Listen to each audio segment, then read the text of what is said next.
Previous year sum பார்த்துட்ருக்கோம். Find the range of the following distribution.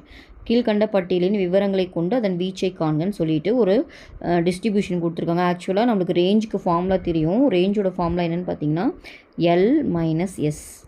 ஓகேவா, large value minus small value. அது வந்து நம்ம சிங்கிள் டேட்டாவாக இருந்தால் அதில் large value minus small value போட்டுருவோம்.